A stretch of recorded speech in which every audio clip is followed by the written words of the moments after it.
Hello dear student, एक question है कि sides A B A C and median A D of a triangle A B C respectively proportional to sides P Q P R and median P M another triangle P Q R. Mean आपके पास दो triangle है, एक ए B सी है, दूसरा P Q are है और इसमें ए डी तथा पी एम ये दोनों मीडियन है। तो इस तरीके से हमें दो ट्रायंगल बना देने।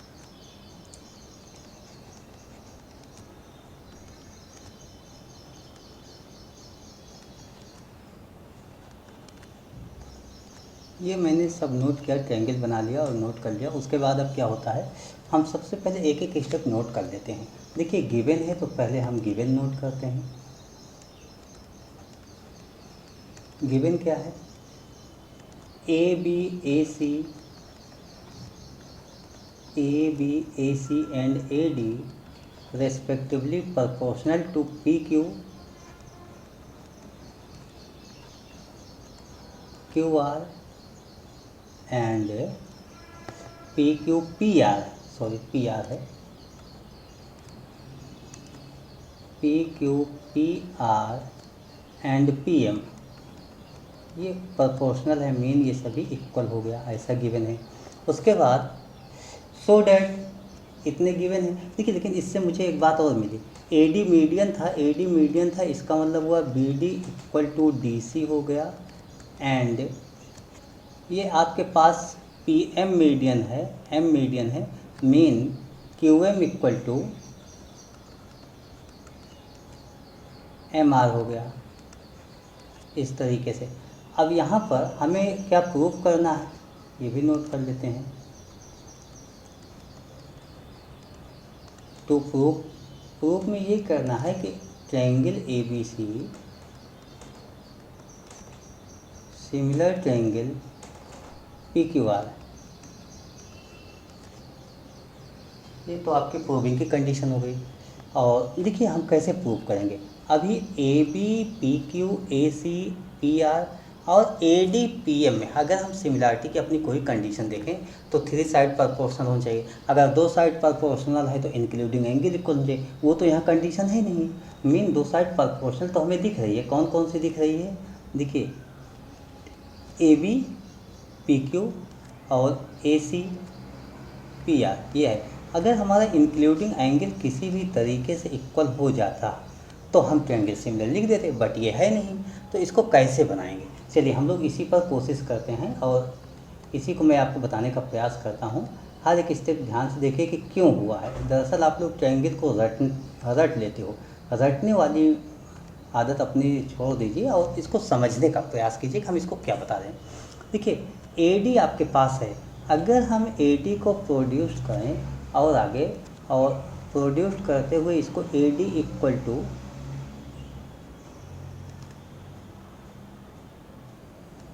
डी ई बना दें एंड इसको ज्वाइन कर लें सी ई को,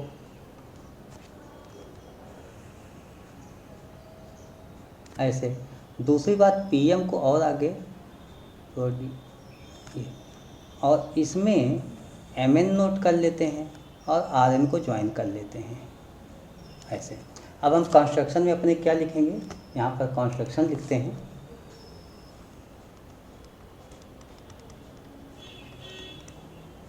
कंस्ट्रक्शन में क्या लिखेंगे, यही लिखेंगे कि A D and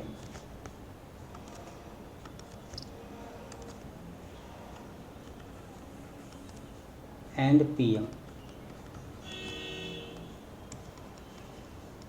produce and cut A D equal to D E and P M equal to M N also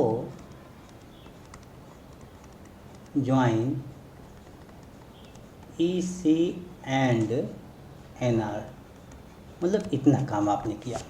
देखिए यहाँ पर आपको समझना होगा कि जो बी डी है वो डी सी के इक्वल होगा और जो क्यू एम है वो एम आर के इक्वल हो जाएगा। दोनों अलग अलग ट्रायंगल की बात हो रही।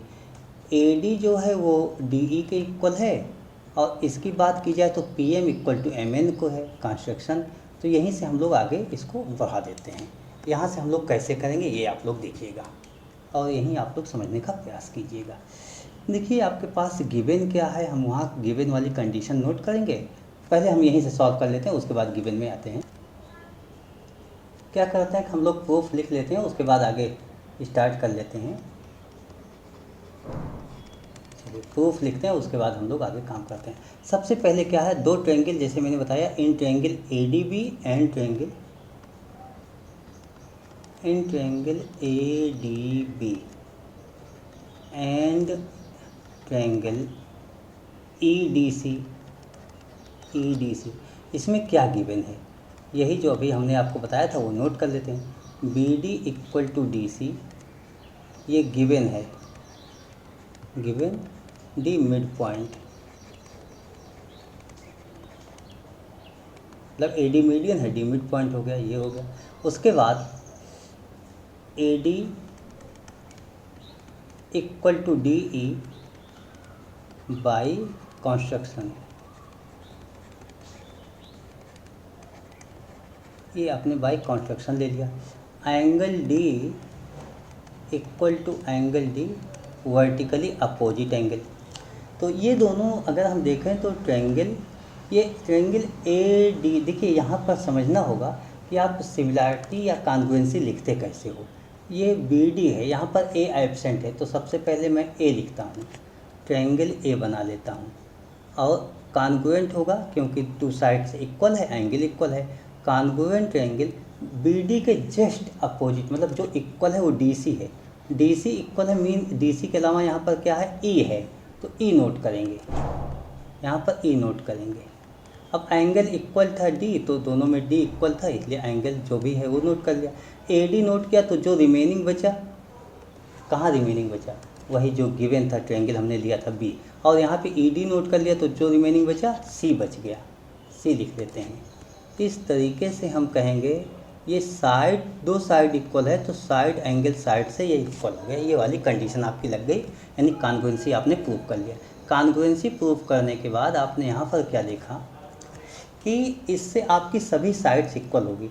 Mean A D equal to E D हो जाएगा, एक बात, D B equal to D C हो जाएगा। अच्छा, D B equal to D C हमें लिखने की ज़रूरत नहीं, ये तो गिवन ही था। और A D equal to D, ये भी गिवन था, जो गिवन था उसको नहीं लिखते हैं, उसके बाद अदर लिख देते हैं। देखिए एंगल बी, आप यहाँ से समझिएगा कि हमारे पास जो है ए बी साइड इक्वल हो जाएगा यहाँ पर ई सी के, इसलिए ए बी देखिए फर्स्ट और लास्ट लिया, तो यहाँ फर्स्ट और लास्ट लिया, इस तरीके से ए बी इक्वल टू ई सी होगा, ये सी पी सी टी वाली कंडीशन से आ गया। और यहाँ पर एक बात और लिख सकते हैं कि एंगल ए एंगल ई के इक्वल लिखा जा सकता है, हम चाहें यहाँ पर तो angle A equal to angle E, D D के, बी सी के, ये सब लिख सकते हैं, लेकिन हमें उसका कोई यूज नहीं है, इसलिए हम उसको नहीं लिखते हैं, मतलब एडिशनल हम नहीं लिखते हैं। तो ये दोनों ट्रायंगल देखते हैं और ये देख लेते हैं। ट्रायंगल देखने के बाद हमें एक बात याद आ रही कि हमारे पास गिवन क्या था, पहले हम उस पर काम कर लेते हैं। A B upon P Q, यहाँ पर काम कर लेते हैं। A B upon P Q ऐसा नोट था हमारे पास,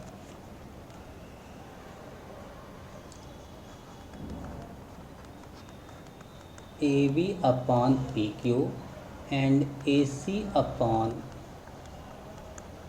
पी आर इक्वल टू, यहाँ से नोट कर रहा हूँ जो गिवन था, A C upon P R equal to A D upon P M,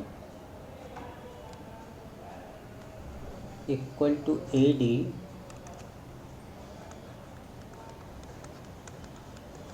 upon P M. देखिए A B upon P Q आपने नोट किया है, और देखिए इसको मैंने नोट किया आपको समझाने के लिए कि हमारे पास यहाँ अगर मैं देखूँ तो A C upon P R, A C upon P R, इसमें कोई डाउट नहीं है। उसके बाद A D upon P M लिखा हुआ है। तो A D upon P M जो लिखा हुआ है, अगर आप यहाँ थोड़ा सा समझें, ए सी अपॉन पी आर लिखा हुआ है। ए डी जो है, अगर इसको मैं 2 से मल्टीपल कर दूँ 2 ए डी हो जाएगा। अपॉन यहाँ भी 2 से मल्टीपल कर दिया तो गलत नहीं होने पाएगा। ये ए बी लिखा है। ए बी को अगर हम इस ट्रायंगल की बात करें, इन ट्रायंगल की बात करें, इसकी बात करें, तो ये ट्रायंगल और ये ट्रायंगल दोनों क्या हुआ था, कॉन्ग्रुएंसी मैंने प्रूव कर दिया था। अभी मैंने ये भी निकाला कि ए बी साइड जो होती है, ये ए बी साइड जो है वो ई सी के इक्वल होती है। तो ए बी के प्लेस पे हम ई सी लिख सकते थे, यहाँ पर ई सी लिख लेते। देखिए इसको लिखने का हमें फ़ायदा क्या मिल रहा है? फ़ायदा ये मिल रहा है कि हम दोनों ट्रायंगल की बात करें, ऐसे बात कर लें कि ई सी ए सी 280, तो ई सी ए सी और 280 ये साइड मीन ये वाला हमारा पूरा ट्रायंगल कंप्लीट होते जा रहा है। तो अगर यहाँ पर ये कंप्लीट होते जा रहा है तो इसमें पी आर है और 2 पी एम है, ये भी आ गया, केवल यही तो नोट करना है। तो जाहिर सी बात, जैसे हमने इसमें सिमिलरिटी लिखा था वैसे तो हम ये भी लिख सकते हैं कॉन्ग्रुएंसी, वैसे कॉन्ग्रुएंसी हम यहाँ भी तो प्रूव कर सकते हैं कि ये इक्वल होगा। तो सिमिलरली हम कर सकते थे, यही बात मैं वहाँ लिखूँगा और उसके बाद हम लोग आगे प्रोसीड करेंगे। देखिए यहाँ लिखूँगा सिमिलरली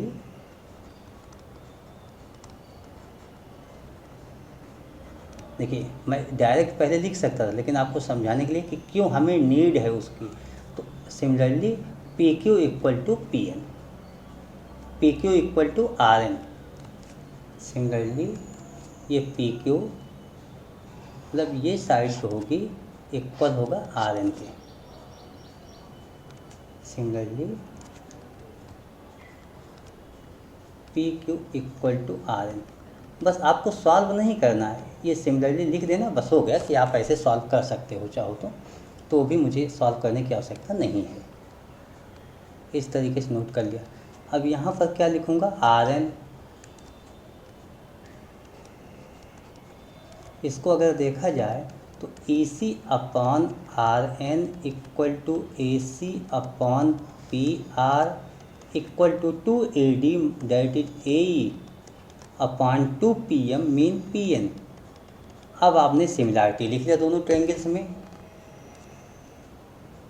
मीन आपने इस तरीके से नोट किया,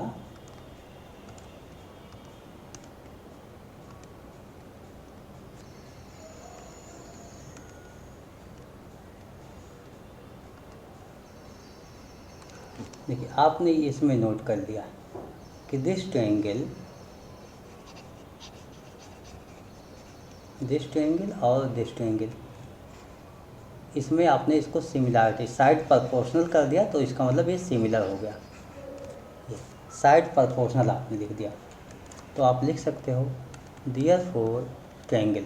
यहाँ पर सीक्वेंस लिखने का तरीका होगा, तो सीक्वेंस में आप लिख दीजिएगा A C E similar triangle P R N, ये हो गया। ऐसे आपने लिख दिया साइड प्रोपोर्शनल देयरफॉर एंगल भी और ट्रायंगल भी सिमिलर। और यहाँ से मैं लिखूँगा angle A equal to angle P. Angle A, अगर हम इस फिगर में देखें तो एंगल ए हमारा ये आ रहा है, एंगल पी ये आ रहा है। अब फिर से मैं यही बात लिखूँगा, इसमें बहुत अच्छा सिमिलरिटी की कंडीशन का यूज हुआ है और सिमिलर कंडीशन का यूज हुआ है। सिमिलरिटी और सिमिलर दोनों का यूज हुआ है। सिमिलर आप लिखोगे एंगल ये B A D, angle B A D equal to angle Q P M, Q P M. अच्छा, ये जो एंगल ए लिखा था वो हम डी ए सी लिख सकते थे, एंगल इसको डी ए सी लिखते तो ज़्यादा बेटर होता, इसलिए मैं इसको लिखूँगा डी ए सी।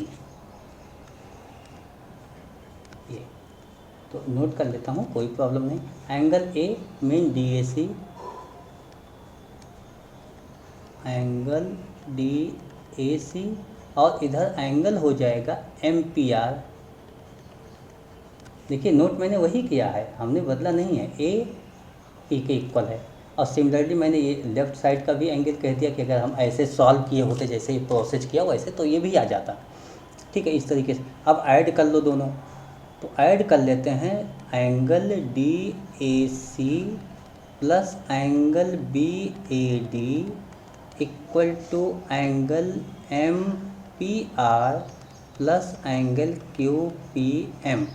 दोनों जब ऐड करेंगे डी ए सी और B A D, D A C B A D, तो ये आपके पास पूरा आ गया फर्स्ट एंगल में। Angle B A C mean angle A, और इधर M P R plus Q P M ये ऐड किया थे, पूरा आ गया एंगल पी।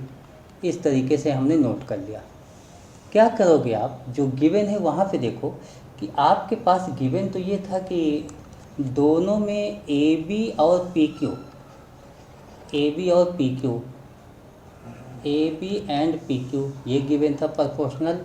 उसके बाद A C P R given था, A C P R given था। अभी आपने कहा ये एंगल भी इक्वल है, तो किसी भी ट्रायंगल में अगर इंक्लूडिंग एंगल इक्वल हो जाए और एंगल इक्वल हो इंक्लूडिंग साइड प्रोपोर्शनल हो जाए, ट्रायंगल आपका सिमिलर हो जाता है। तो यहाँ हम सिमिलरिटी लिख सकते हैं, therefore in triangle A B C and P Q are,